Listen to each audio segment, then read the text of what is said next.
someone holding my chair. You're laughing at you, Steph. That's all right. You know, no such thing as bad publicity.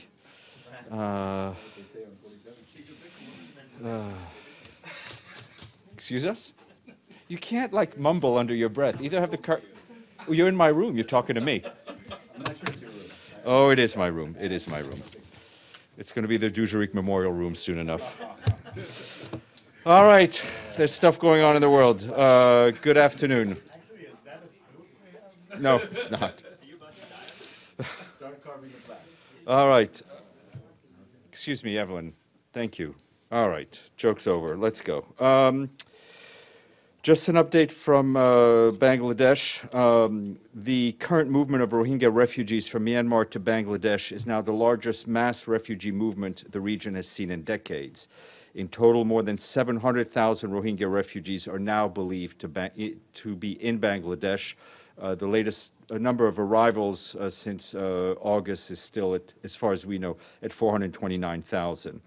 UNHCR said today it is stepping up its delivery of life-saving aid to Rohingya refugees seeking shelter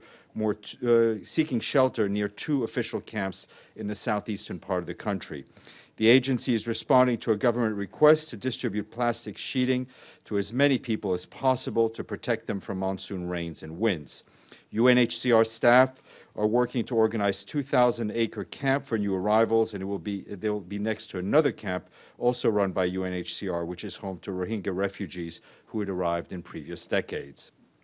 UNHCR's priority is to move as many of the newly arrived refugees into the new camp as soon as possible so it can help the government and other partners in protecting and helping them.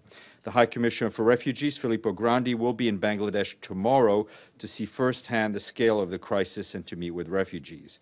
For its part, the World Food Programme has now reached at least 385,000 people with food aid as of today. Together with its partners, the World Food Programme feeds more than 5,000 people daily in the area.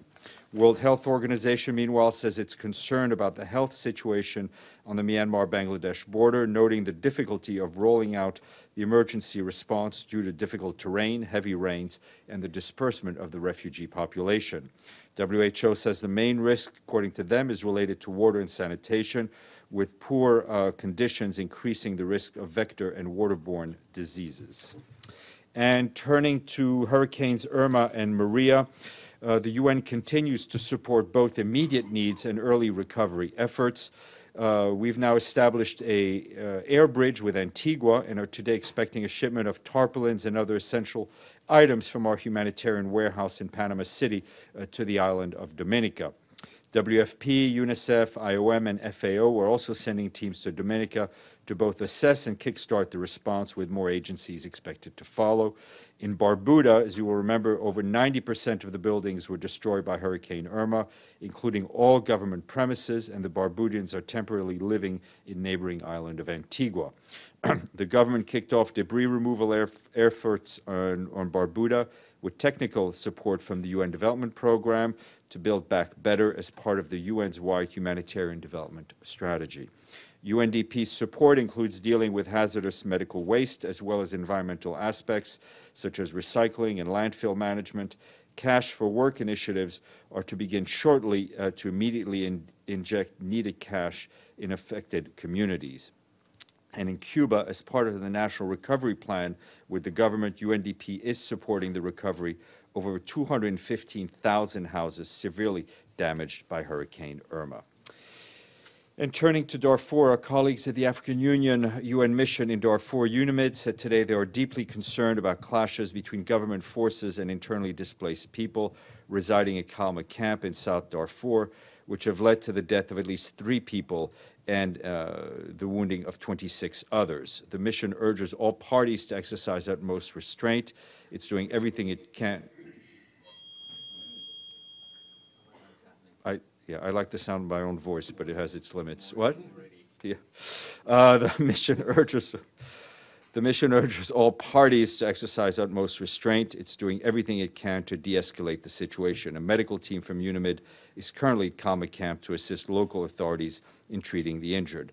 The mission is engaging with the state government and the leaders of internally displaced people to peacefully resolve the situation. And today, UNHCR signed an agreement with the League of Arab States to address the challenges faced by refugees in the Arab region. The agreement was signed here in New York on the margin of the UN General Assembly with the increased cooperation to respond to the needs of refugees in the Arab region by facilitating access to humanitarian support and emergency response services. UNHCR estimates that more than half of the refugee population worldwide and some 40% of internally displaced persons are being hosted in the Arab region. And the Americas have eliminated maternal and neonatal tetanus, a disease that used to be responsible for the deaths of more than 10,000 newborns every year in the region. That's according to our colleagues at the Pan American Health Organization, World Health Organization, and to UNICEF. The elimination of the disease was declared this year in Haiti, which made it possible to reach this regional goal.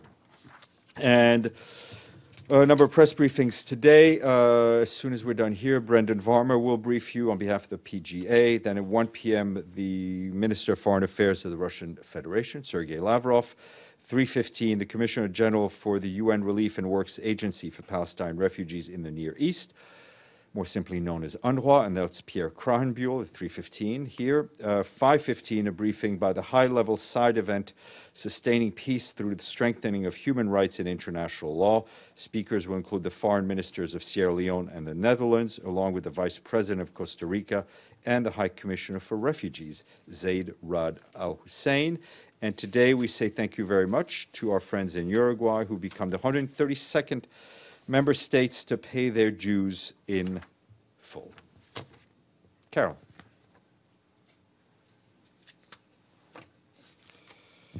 Stéphane, can you tell us a bit how what the Secretary General is expecting out of his meeting tomorrow with the North Korean Foreign Minister? And does he have any thoughts about the insults that are being lobbed back and forth between North Korea and the U.S.?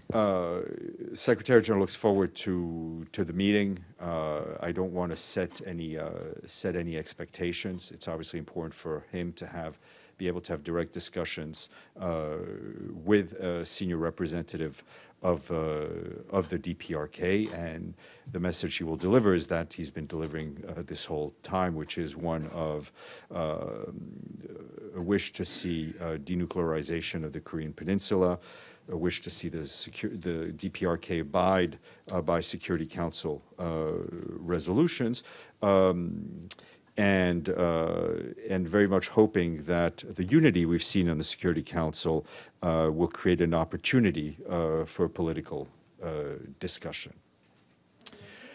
On the language, obviously, as I think is a matter of course, we would like the focus to be on diplomatic efforts rather than rhetoric. Mr. Klein. Yes, with reference to the agreement you mentioned between the UNHCR and the Arab states, is there anything included in there, or were there any discussions relating to the contributions made by the Gulf states, Saudi Arabia, Qatar, UAE, etc., in relation to the disproportionate amount of refugees admitted to Lebanon and Jordan? I don't have that many details of the agreement. I think this was more an agreement focusing on facilities and able to the ease of access for transport and other things. We can check with UNHCR. Is that agreement going to be available? No reason why it shouldn't be. I would reach out to our colleagues at UNHCR here. So as far as you know, there weren't any pledges made again, with regard to admissions of refugees? What I'm trying to hide is my complete ignorance about this thing. So check with UNHCR. Yes, Majid. Thank you, Stéphane. Following SG's remarks or statement critical of referendum in Kurdistan region, siding with Baghdad's position against Erbil, Vice President Nouri al-Maliki announced that he rejects the UN's envoy's initiative to start dialogue between Erbil and Baghdad. The SG statement that sides with Baghdad now is encouraging basically the hardliners in Baghdad to reject the dialogue. I Isn't that a wouldn't. concern? I don't agree with your characterization of the Secretary General's. No, the yeah, consequence. I'm just saying I wouldn't agree with your characterization of the Secretary General's statement. We've seen. I think we've seen the statement made by the Vice President. Our position remains the same, is that this is best dealt through a comprehensive and in-depth dialogue between Erbil and Baghdad at this time of high tension in Iraq. Upon that, question. are you saying that the statement of SG is against this referendum at this time, is not siding with Baghdad's position, because Erbil wants to have this referendum happen in I think what Baghdad. the Secretary General wants the leaders in Iraq to approach this situation with patience and restraint, and to be in direct dialogue. Abdel Hamid. Follow up to the question about the referendum on Monday. I have noticed that the statement by the Security Council is a little bit mild compared to the statement by the Secretary General. Is there a division here between the Secretary General Sorry, I will let you finish your question. And the Security Council, and supposedly the Kurdistan went along and insisted on doing the referendum on Monday. Would there be a further statement by the Secretary General? Well, obviously, we'll have to wait and see what happens. We try not to comment on things that have not happened. We'll see what Monday brings, and obviously, either we'll react after a question or we'll put out a statement. But I don't want to predict what will happen. Yes. As to the difference between the statement of the Security Council and the Secretary General, I will leave the compare and contrast exercise to the journalists. Yes, and then we'll go. Thank you, Mr. Stéphane. On Rohingya issues, I must say Secretary General doing a lot to resolve these issues, and I appreciate that. The Prime Minister of Bangladesh delivered her speech yesterday, and she mentioned 5 categoric proposals to resolve these issues. So the UN is agree on these 5 issues, number 1. I have another question after. Go ahead. Second question is, Bangladesh Prime Minister had a meeting with the UN Secretary General yesterday. Other than Rohingya issues, is there any discussion about the human rights situation of Bangladesh and voting rights as Bangladesh is facing these challenges? I think we have spoken on that issue in the past. I would refer you to the readout as to what was discussed. And can you repeat your first question?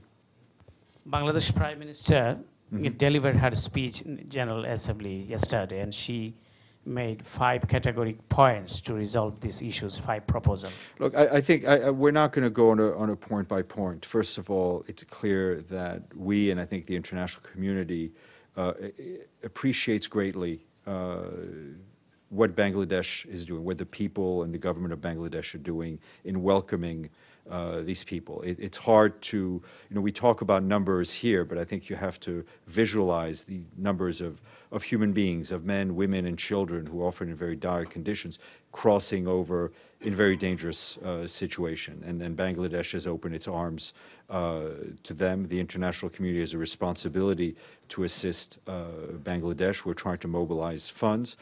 As far as solving the situation, I think the Secretary General has made his own position very clear with suggestions of what should happen in Myanmar and Rakhine State. The first being obviously a halt to military security operations, being that the immediate point. And of course, we would like to see greater humanitarian access within Rakhine State. Mr. Lee. Oh, sorry, and then we'll go to you. I'm sorry. Go ahead, and then we'll go. So I wanted about Somalia and also Cameroon. On Somalia, I wanted to know, they've lost their voting rights in the General Assembly, but beyond that, today's seen some documents showing like they're behind on their rent of the mission, just basically kind of total chaos and disarray. And given that the Secretary General had a meeting about Somalia and there's all this expressed support for Somalia, does the Secretary General think that, number one, they should be given an extension and allowed to vote in the General Assembly? And isn't that like the simplest form of Well, does he obviously, support I think that? obviously Somalia is a country that is in need of international support, continued need of international support as it rebuilds. The issue of voting rights and the waivers given to some countries who are not able to pay is is obviously one for the General Assembly and the member states to decide. Okay, and I wanted, all right, I guess I'll Yeah. ask maybe Brendan Yeah. about that. I wanted to ask you, I mean, there's a protest right now of Southern Cameroonians on 47th Street, but more importantly, there's one in Southern Cameroon where 5 people have been killed today, as Paul Biya gave his speech. So I'm wondering, I know the Deputy Secretary General had some interest in the issue. There's Mr. Fall. Are they aware of these protests? Well, we've and do you think seen it's getting the better or worse? reports. I think we would call on the authorities to show restraint and ensure that people have the right to demonstrate freely. Yes, in the back. Sorry, you've been patient. I just wanted to follow up on a North Korea question. I know Secretary General's meeting with the foreign minister, but yesterday they also threatened that they may test the H-bomb over the Pacific, and I think we know that when Kim Jong-un says he does something, he will do something, they do it. Any concerns or anything that you can comment further on that ahead of Again, the meeting? I think there's nothing more I can say on the meeting. I think it's important to let the meeting happen. We will issue a readout afterwards. Our general message is one right now of restraint and a push to a return to a dialogue. Ben. Yeah, just on the violence last night at a protest against President Erdogan. Obviously, the UN is known for supporting the right of free protest, peaceful protest. Is there a worry that the Turkish government is meting out punishment against opponents in this country? We stand for free speech. Honestly, I've seen the video. I don't have enough details to who was responsible, what exactly happened, to offer any sort of comment. Mr. Lee. Sure. I wanted to ask you, the Secretary General announced his gender parity plan, and then all the staff unions have all written him a letter saying that they weren't consulted sufficiently, and they're extremely troubled by one portion of it, which is that based on his estimates of the percentage of by gender promotions that would take place, and also the actual rate of retirement, they're saying that in some departments this will basically preclude any promotion of male candidates for the next decade, and that the numbers don't. I don't know if you've seen their letter, but they No, I haven't seen the letter. Zero in on the numbers. I think there was broad consultation with various entities, including the staff federations, as far as I'm aware. Gender parity isn't about precluding promotion of men. It's about looking at a longer term, across the board, have gender parity, and I think it's in everyone's interest and it's in the organization's interest. All I'm saying is that they actually focus on a GA document that talks about the rate of retirement. I haven't seen that number. I'm sure everybody has. I'm sure we will interact with the staff. And there's like 12 staff unions that signed the letter. My answer stays the same.